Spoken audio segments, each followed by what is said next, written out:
Hey friends, welcome back to our homestead. I am almost too late, and maybe a little too late, to do this here in Zone 8B East Texas. And what is that? Of course, it's fall planting. But the beautiful thing about Zone 8B in East Texas is that you could get a very nice reprieve from that first frost. And that's certainly different than Zone 8B Georgia or Zone 8B in Washington State. So today I'm going to talk about 8 veggies that you can still plant right now in this zone, in this area of the country. Let's talk about what those are.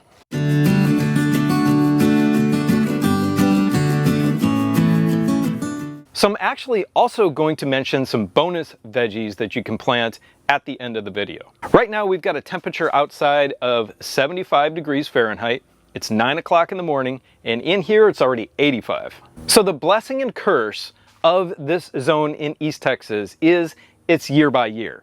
So some years you can get a frost as early as late October, which is kind of the normal time that they put it on all the charts. But there's been some winters where we haven't gotten a frost until early December. So you have about a month to month and a half leeway at the end of the year for your fall planting. But that's going to completely depend on the year and the weather patterns. So even if you are as late as I am this year, go ahead and try.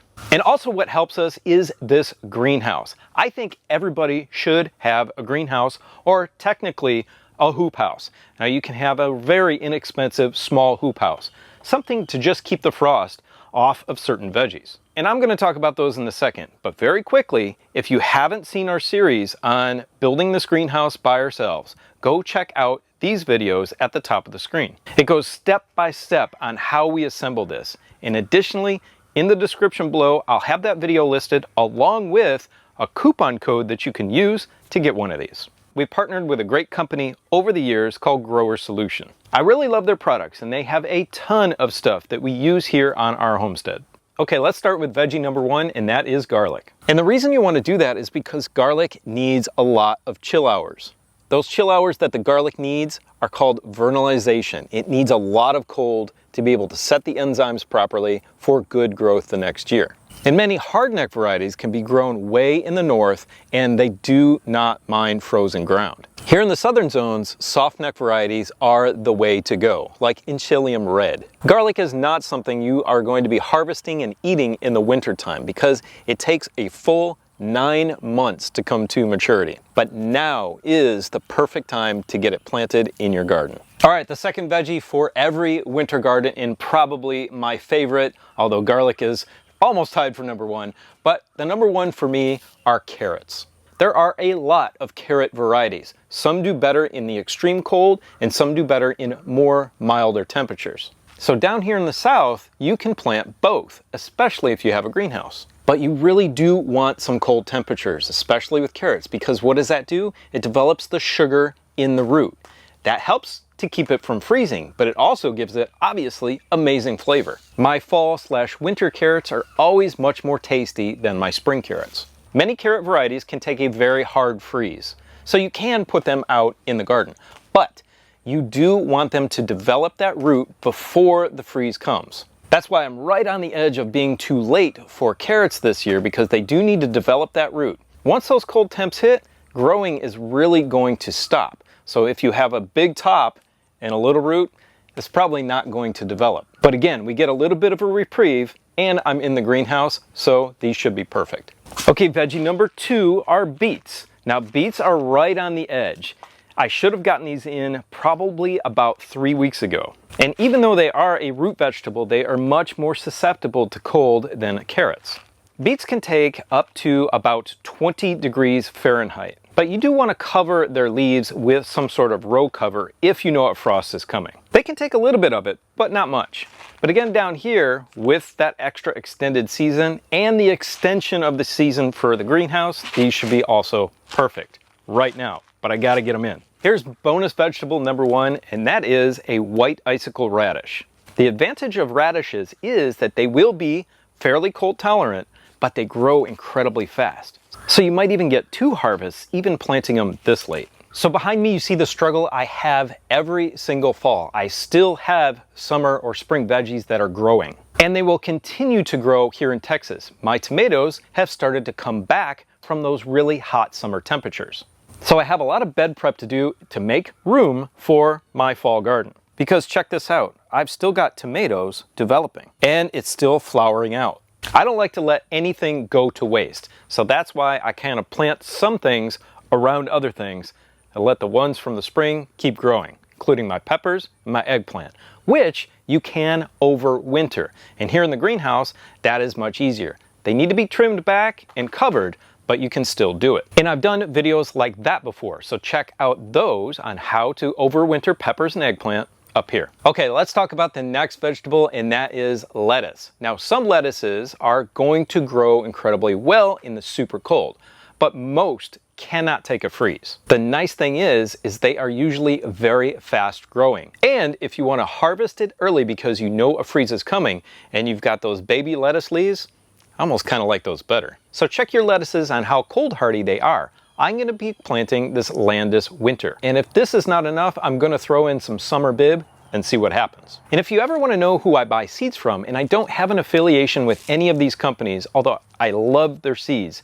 is one, MiGardener, they've got some really great stuff. Two, Southern Exposure Seed Exchange, and those are specifically geared to growing here in the South. We use Beyond Organic, Baker Creek, and Territorial Seed Company. Those 5 companies that I just mentioned usually have everything we need. I'll list them in the description below for you to check out as well. But here's one not a lot of people think about. They think about it as a hot southern crop, and that's actually not the case. Well, it's half the case.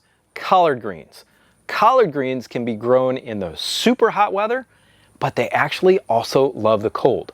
I did a very specific video on collard greens in the past, just touting how amazing they are and how cold hardy they are. When everything else was frozen out of our garden one winter, we still had collard greens. And the amazing thing is they develop that sweetness just like a carrot, and those sugars help protect the leaves. They get really sweet in the winter, and in my opinion, they taste way better than the ones planted in the spring. Okay, next one, spinach. Spinach is fairly cold tolerant. Now, some varieties, again, are more cold tolerant than others.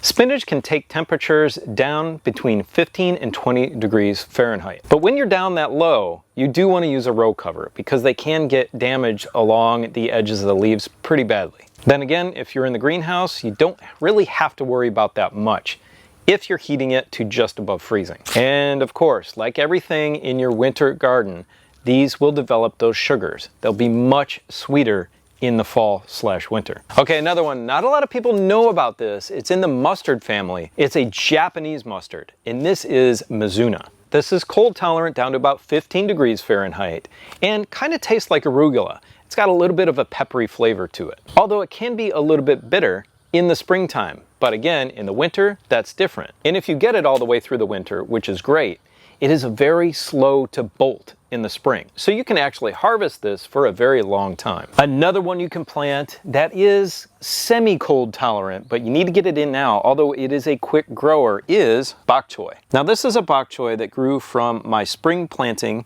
after they bolted and some seeds dropped. I had some more in here, but I did have cabbage worms really bad this year, and you can see a little bit of damage on this one. But the fact that they grow so fast is a blessing because you can harvest them even in that little stage, just like lettuce. So you can do a quick harvest before the hard freezes because it just won't take that hard freeze. Okay, let's talk about 2 of our bonus vegetables that every garden should have. And I am right on the edge of being too late for these. I do not know if these are going to develop, where that freeze is going to come in. But again, I'm here in the greenhouse and that usually does help us out a ton. One of those is broccoli, and this is Calabrese broccoli, and the other one is cabbage. Now the broccoli is going to produce way quicker than the cabbage. And again, like most cruciferous vegetables, the cabbage will develop a beautiful sweet flavor if it does get some cold. But these both need to grow quickly and develop, or their growth is going to get stunted by that cold. You want these both at the edge of being able to get picked.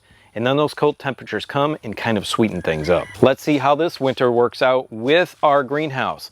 We do have one heating source, but I'm going to be developing some other ones and testing some heat sources out this winter. Because if you've seen my videos in the past on this bottle top heater, you know that they can be a challenge. I've got a 100-pound propane tank here with this 360-degree heater, but this can be a little unreliable unless your maintenance on it is dead on perfect. So stay tuned for those alternative heating videos. Okay, the last bonus veggie for your fall/winter garden are bunch onions. I have several varieties, and my Filipino family refers to them as Filipino onions, and I refer to them as spring onions. And a very nice subscriber sent me some Egyptian walking onions, which is another type of spring/bunch onion. Here are the Egyptian walking onions, and they've kind of died back in the summertime because they do like the colder temperatures, but they're starting to come back for the winter. So with these types of onions, you eat the leaves, not the bulbs, because those really don't develop. Over on this side, I've got the Filipino ones, and during the summer, they did flower out. So I've got some more seeds, and I'm just gonna kind of sprinkle those back in here and drop them back in. And then years ago, I grabbed these, and they are still holding on. You can see they die off a little bit in the summer, come back in the winter. So those bunch onions are a perennial, which you should only have to buy one time. Just like asparagus and strawberries. One purchase, one time, and you should be set forever. Now, of course, on top of everything else, you have your herbs like rosemary and sage and oregano. Those are perennials, and they do not mind a freeze at all. They will go through the winter with no problem. So if you do plant herbs in your garden, be careful because they will take over everything. Okay, friends, I hope that information was helpful for you. If it was, please hit the like button, make a comment, share it with your friends, and subscribe to the channel. All those things really help the channel out. And unlike me, I hope you've already planted these things in your garden. But down here in Zone 8B, East Texas, you still do have some time. And even if you've got a tiny little 4-foot tall homemade hoop house, you can extend that time and have a great fall/winter garden. Have a beautiful, blessed day, and YouTube tells me that you'd love to watch this video next. See you on the next one.